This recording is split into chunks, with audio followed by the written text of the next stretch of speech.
Assalamualaikum warahmatullahi wabarakatuh. Perkenalkan, nama saya Wildan Muhammad Rizky dari kelompok Tekno 1. Untuk di video kali ini saya akan mempresentasikan tentang hasil penelitian yang berjudul Usability Testing Aplikasi Online Conference Zoom terhadap mahasiswa Universitas Negeri Jakarta, Fakultas Ekonomi, Prodi Pendidikan Bisnis kelas A Angkatan 2020.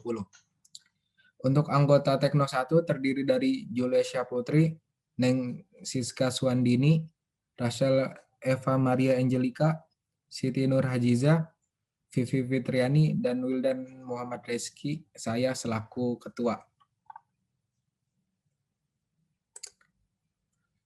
Pendahuluan terdiri dari latar belakang masalah, identifikasi masalah, pembatasan masalah, perumusan masalah, tujuan, dan manfaat. Latar belakang masalah. Pertama, di awal tahun 2020, dunia dibuat gencar karena adanya sebuah virus yang pertama kali dilaporkan oleh Cina kepada WHO pada akhir 2019. Kedua, pemerintah Indonesia menerapkan pembatasan sosial berskala besar atau PSBB. Ketiga, seluruh kegiatan dirumahkan atau bisa disebut work from home atau WFH, sama halnya dengan mahasiswa yang melakukan pembelajaran jarak jauh. Identifikasi masalah. Pertama, bagaimana Zoom meeting sebagai sarana pembelajaran online? Kedua, bagaimana usability aplikasi Zoom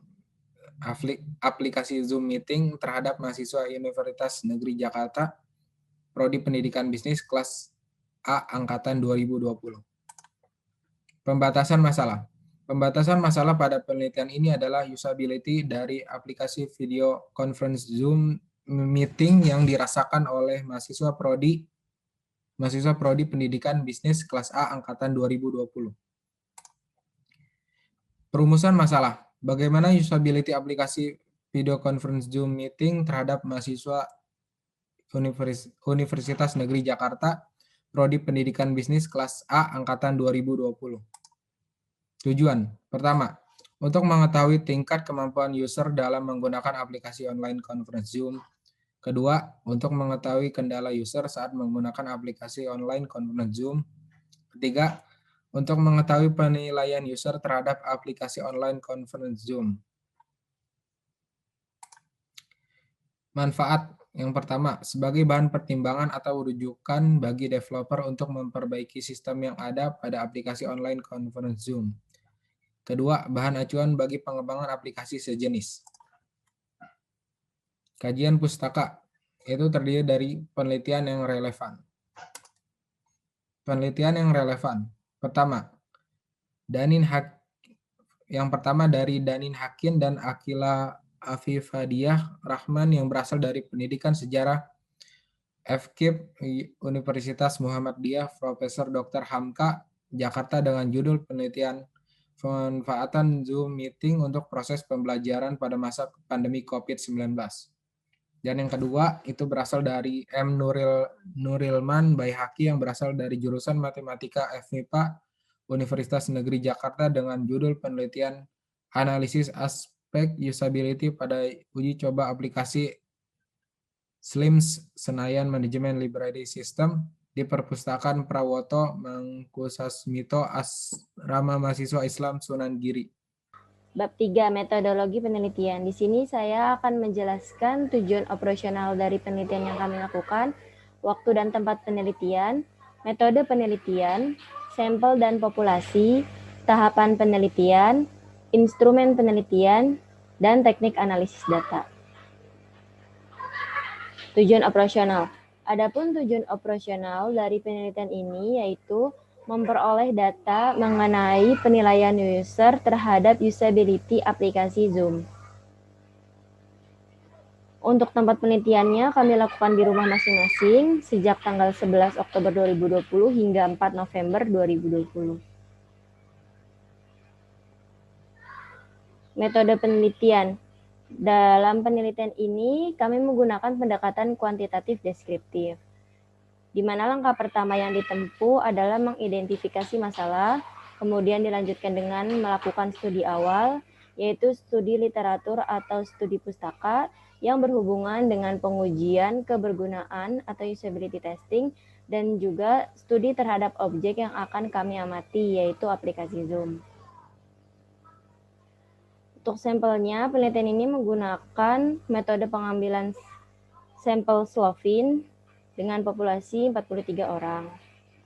Adapun penentuan ukuran sampelnya menggunakan rumus Slovin sebagai berikut, di mana N adalah populasi dan E adalah taraf signifikansi. Berdasarkan persamaan tersebut, dengan jumlah populasi 43 orang dan taraf signifikansi 5%, maka dapat dihitung bahwa minimal sampel yang harus digunakan adalah 39 orang. Dalam penelitian ini, langkah yang dilakukan peneliti yang pertama adalah identifikasi.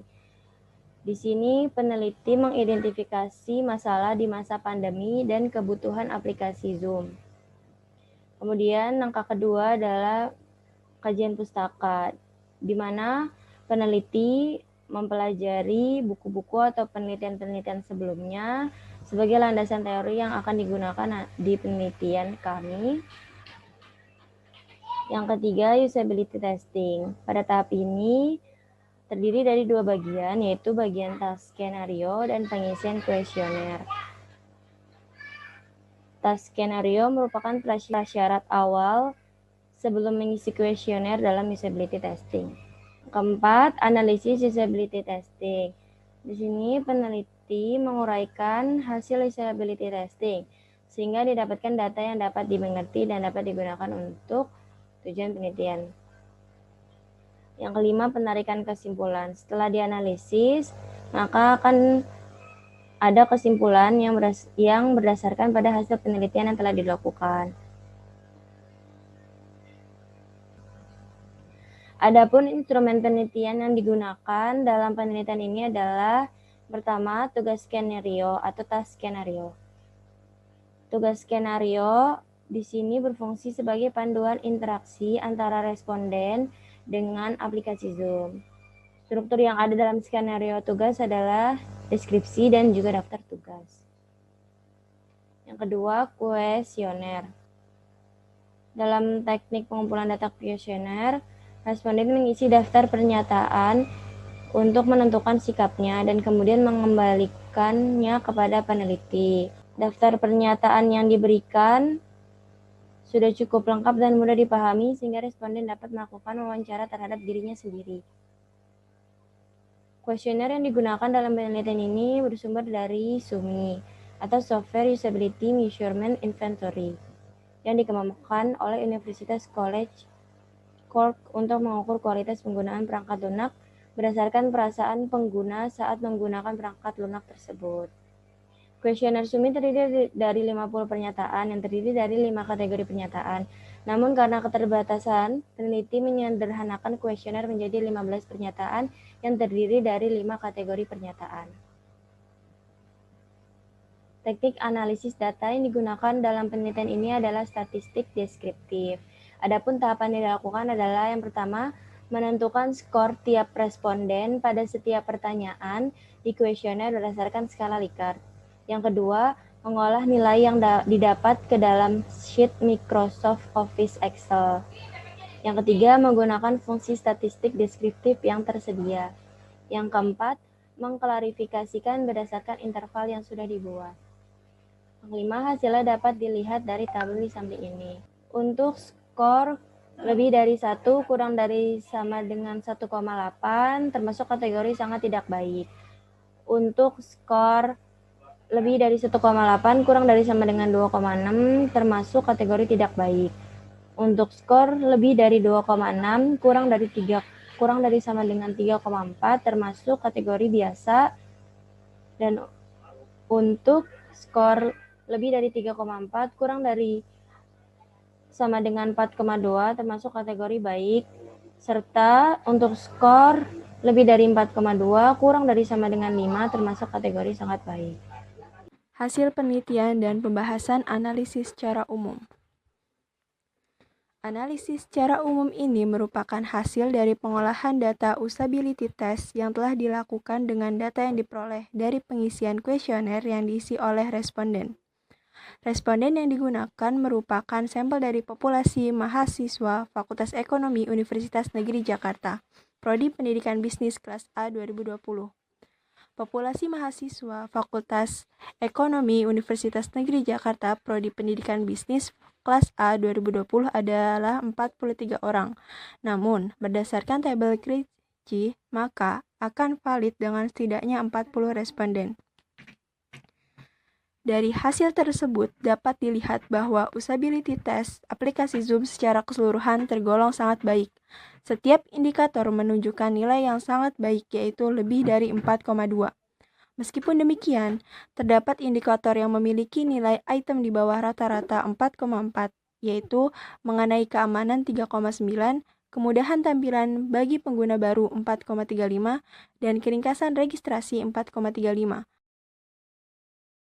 Adapun peningkatan yang perlu dilakukan adalah, yang pertama, peningkatan keamanan agar memberikan rasa nyaman yang lebih baik bagi pengguna Zoom. Kedua, peningkatan tampilan yang lebih ringkas untuk kemudahan pengguna baru Zoom. Dan yang ketiga adalah peningkatan keringkasan rangkaian registrasi untuk memudahkan pengguna baru.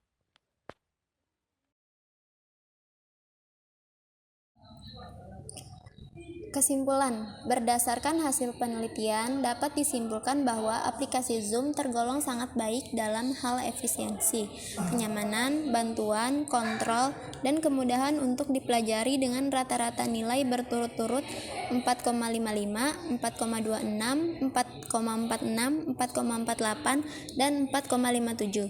Secara umum, tingkat usability aplikasi Zoom tergolong sangat baik karena nilai rata-rata dari kelima indikator di atas lebih dari 4,2. Dengan nilai usability yang tertinggi, tentu Zoom dapat menunjang pembelajaran jarak jauh di masa pandemi. Meski begitu, terdapat indikator yang memiliki nilai item di bawah rata-rata, yaitu mengenai keamanan, kemudahan tampilan bagi pengguna baru, dan keringkasan registrasi. Oleh karena itu, terdapat beberapa hal yang perlu ditingkatkan seperti 1. Peningkatan keamanan agar memberikan rasa nyaman yang lebih baik bagi pengguna Zoom. 2. Peningkatan tampilan yang lebih ringkas untuk memudahkan pengguna baru Zoom. 3. Peningkatan keringkasan rangkaian registrasi untuk memudahkan pengguna baru. Saran 1. Untuk penelitian berikutnya, bisa menggunakan metode lain dalam menganalisis aspek usability, misalnya dengan metode inquiry.